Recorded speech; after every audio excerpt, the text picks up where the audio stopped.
Oh, hello everyone. It's Markus and welcome to more Chatting in the Jungle Room. I'm super duper pumped because I'm heading over to Canada where I am speaking to JD Fortune. JD, how are you? On your Marcus, that's how I am. Marcus, good to see you. Woo! Yeah, man. Holy moly. Finally, you're coming back to Australia after a little bit of a hiatus with the tour. It is called JD Fortune Plays the Best of INXS, the Australian tour. Wow. Why has there been a break and what are you most looking forward to about coming back with it? I'd have to say there's been a break only because, we did our first tour was like 22 months.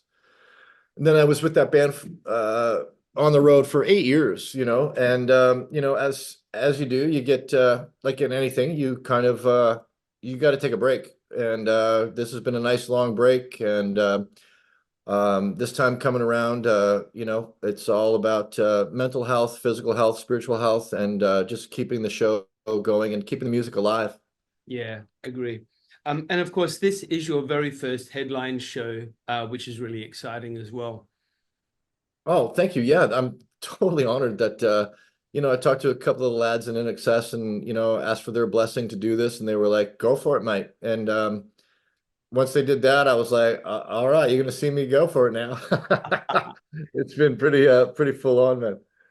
Now, I mean, it all kicked off for you, the whole INXS period back in 2005, I think the year was, when you were on that TV show where they were searching for, a new frontman for the show. You obviously won. How was that show period for you? Was it intimidating? Was it scary? What was that time like?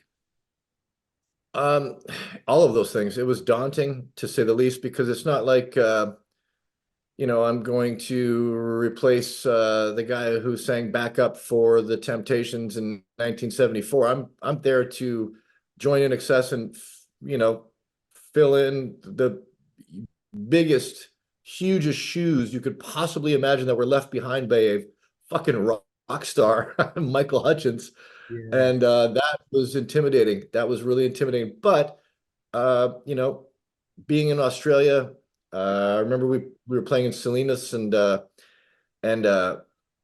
you know, just being accepted um, it, from the crowd as one of the band members was a big deal for me Yeah. because they're like, "Yeah, you're all right, mate, and this is good, and keep going, mate." And and it was different because everywhere else in the world, I was just the new guy in INXS, Yeah. but in Australia, I'm the guy that's replacing Michael Yeah.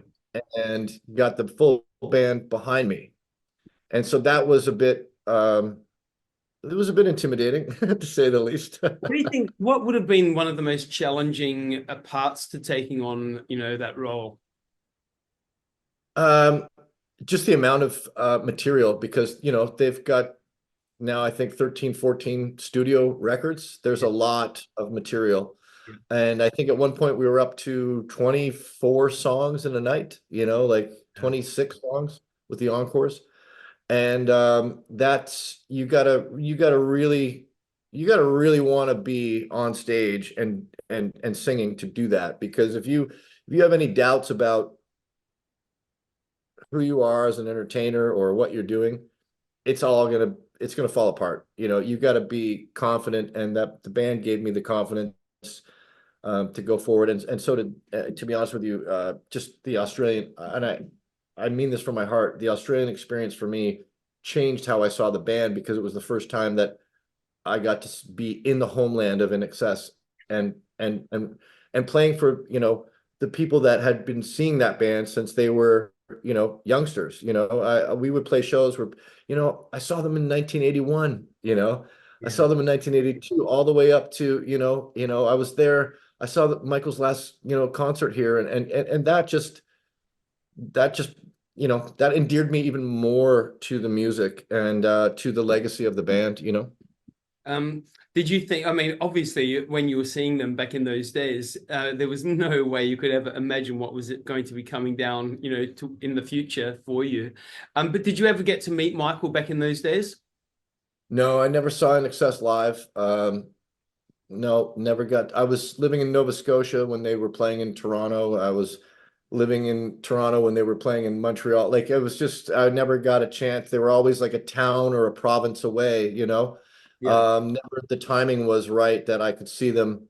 You know, I started listening to them when I was 12 years old. So, you know, that just is a testament to the power of that music that it's still, you know, I believe it's actually becoming more relevant today. Some of the lyrics that they've written, to be honest with you, like what the world's going through right now. But, you know, like I said, it's a band that didn't point a finger at you. You know, they invited you in. They invited you into the conversation. They didn't want you to be anybody but yourself. Welcome to the strangest party. You It's know? legendary. And you know what? I mean, excitedly, while you were with the band, you know, doing the work with the band and the boys, you actually co-wrote some of the songs of that time as well. So to have, you know, some of your own music in the INXS catalog, I mean, wow, what does that mean to you? That's huge. It's an honor. It's probably, you know, in my career, you know, the greatest thing I've ever done was the co-writes on Switch with Andrew and the band, and that to me, I think Pretty Vegas was the highest debut single of the band's career. Came into the U.S. Billboard charts at like number 39, I believe, Wow. and I remember being in the hotel. I think we're in San Francisco, and the whole band, you know, we're all hugging each other and like, highest debut single, mate. And I was like, are you kidding me? Are you kidding me? So that kind of added a little bit more confidence to what I was doing, and didn't make it so foreign to me to be doing what I was doing, you know. It was a moment that I will never forget, and just the honor of being able to, I mean, Andrew Ferris is arguably one of the greatest songwriters of all time. Like he's just insanely good. And the rest of the band, they all write music and they're all insanely good. But I'm just saying when Andrew put together, you know, Kick with Michael and wrote some of those beautiful songs that will, I think, last for generations to come, you know, and that's really what I'm doing right now. I'm like I said, hoping that they get inducted into the Rock and Roll Hall of Fame. I can't believe they haven't been there yet, but if they do, I'd like to be there with them and you know, singing. Yeah, great. Yeah, definitely. Um, hey, I'm going to put you on the spot. I'll go really deep with a question that may take you a couple of seconds to think of the correct response. But if you had the opportunity to ask Michael one question, what would it be? That's a great question. Markus, that's a great question, man. That's a great question. Um, where did you hide the rolling papers on the tour bus, mate? Ah, let's go with it. Go with it. All right, fair enough. Yeah, let's go with that for now. Hey, let's talk about the tour. It obviously kicks off 8th of October in Brisbane, goes to the Gold Coast, go to Coogee, Marrickville, Thurrow, Newcastle, Frankston, Melbourne, Adelaide, the Gov. I can't wait. Boom. To be there. We're going to hang out. Then Perth, then Fremantle. Excited. I mean, that's a massive tour. We're doing all of Australia, so congratulations on that. Massive, man. Now, putting on a show that involves INXS music, how do you go about selecting the set list? Because like you were saying before, there's a plethora of albums, which means a lot of singles. How do you choose the set list? I'd say very carefully, um, because I want to have, you know, both enough of the old vault and the hits, you know. I have a few original songs that I'm putting into this tour, and you know, those will come out towards the end of the set. I don't want to give too much away. There's going to be some surprises in there. We reach really deeply into some older songs. But essentially, what I wanted to do was create the moment that I felt like we were a band, and we had a specific set list in 2006. I think we changed it in 2009 or 10. But that first tour had everything. Like you walked away, I got my INXS fix, you know, and that's sort of how I've programmed my brain to think of like, how do I get the crowd to go from 0 to 100 and then back down to like 0 and then back up to 100 for the rest of the show. Do you know what I mean? Yeah. And that comes with, just songs like By My Side, Never Tear Us Apart, Devil Inside, um, you know, uh, Listen Like Thieves. Everything's going to be in there that needs to be in there, and then there'll be some surprises. So yeah, it was a lot of fun to pick it. It was a lot of work to pick it, but we got her done. Is there a couple of songs, like, I mean, I'm like anybody that loves INXS, all the songs are just bangers, but are there a couple of songs that stand out as your personal favorites and you personally enjoy performing? Oh yeah, I like I said, Devil Inside is my favorite song to perform only because, that was a song that changed my whole outlook on music. Like I went from being someone who wanted to be in a band to someone who, after I heard Devil Inside, I formed my own band like 3 weeks later. Literally like started talking to the guys like 2 days after I saw that video. I'm like, have you heard of this band? Have you heard of this band? I'd seen Don't Change already. I'd seen Original Sin, those videos, and those were great. And I was like, oh, great. But then when I heard that bow, bow, bow, bow, bow, bow, bow, bow, I went, oh my God, what is this? And it hit me like a lightning bolt.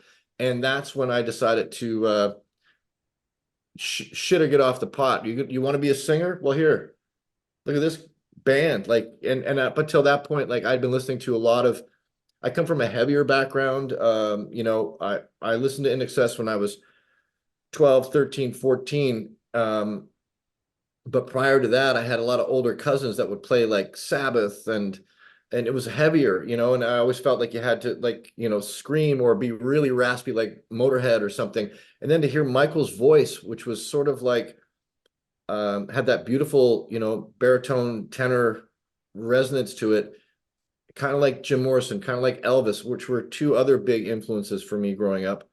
Um, and almost like a Buddy Holly at points with some of the stuff they're doing, like Beautiful Girl and stuff. If you really listen to that, that's a Buddy Holly song. Like, and that just blew me wide open, mate. Like I was just ready for anything at that point. And that began my musical journey. Yeah. So Devil Inside. Oh, love it. And one of my favorites as well, and I do love Devil Inside, but another one of my favorites is Falling Down the Mountain. Brilliant. Oh, Just and heavy. up and down, You better put that in fall down, fall down. the that can be the encore song. This one goes out to Marcus. Woo! All right. All right, Marcus. You Just got for it, man. Adelaide. Yeah, Hey, just Adelaide. let's go back to when you were younger. My album that transformed my life or changed my life, major pivotal point, was Michael Jackson's Thriller. When you were younger, what was an album that transformed and set you on a path? Thriller. Oh If wow. That- my mom was here right now, she would tell you that was like, I got that for Christmas. And then I basically absorbed that record for a year and a half straight. She took me to go see him in concert, not as himself, but with the Jackson 5 when they did the Victory Tour yeah, right yeah, after. yeah. And we went to CNE Stadium in Toronto. And that's when they came out and they did like the Excalibur drawing from the sword. They all had big like costumes on, and then they went shoo, and they took the costumes off, and it was the Jackson 5. And you're like, oh my God. Great. And yeah, so Michael Jackson's Thriller was huge for me, like huge. But that I knew I was never gonna be. I just appreciated the art form of what he was doing. I appreciated him as like he was an alien, Yeah. and I appreciated what he was doing. For me, the more grounded things were like the bands. Like I'm a good band member. Do you know what I mean? I'm a good player in a band, and I can navigate myself around that. Like that's why this is as much as it is an honor to be JD Fortune's headline tour in Australia. Without the crowds, without the audience, there is no me. So I can't, and without the band behind me, there is no me. So Michael Jackson always had that thing, that he seemed like he could just walk out on stage by himself and just start, and the whole crowd would get going. Whereas Yeah. I kind of needed an acoustic guitar to like get myself kind of going, and God bless him. But yeah, Thriller was a big one. My very first album was AC/DC and Dirty Deeds, and my grandmother bought it for me. Wow. Not knowing I was in kindergarten. I was 5 or 6, and I saw the album cover, where they're all blacked out, where they have the you know? Yep. And I asked her to buy it for me. She bought it for me. I had this little record player, put on the record, and by the time it got to Big Balls, she ran in, pulled the album, put it back in the liner, and put it on top of the fridge in the kitchen. And for the rest of the, she wouldn't let me listen to it, but for the rest of the summer, all I wanted was that album that was on top of the fridge, but I couldn't reach it because I was a kid. So it had this mystique to it. Like there's something dirty in there. There's something great in there. There's something amazing in there. There's Let something me add so it. good in there. Like, I have to have this. And eventually she gave it back to me. And, you know, I was 37, but no, just, And you haven't looked back. I haven't looked back. Wow, JD, I mean, I could chat with you all day because, your storytelling is great. There are so many places we can go. It's, just your life has been an adventure. So exciting. Mark. Can't wait to catch up with you when you hit Adelaide. Yeah. We'll totally hang out at the Gov. So everyone, it wraps up on the Sunday, 26th of October in Western Australia. Kicks off though in Brisbane, 8th of October. Make sure you get onto the website. I'll put the link in the post and come out and see the incredible show that is going to be JD Fortune plays the best of INXS, the 2025 Australian tour. JD, what a pleasure. Thanks, Marcus. And like I said, on your Marcus, get set. Let's fucking go. Let's I will go. see you in October at the Gov, my friend. Thanks, JD. All right, I'll see you at the Gov. Yeah, make sure you just say Marcus is here, and I'll be like, bring him back. Let's go. I'll be there. Thank you, my All friend. right. Have a good Yeah. day. Enjoy. Love you, man. I'll see you later. All right.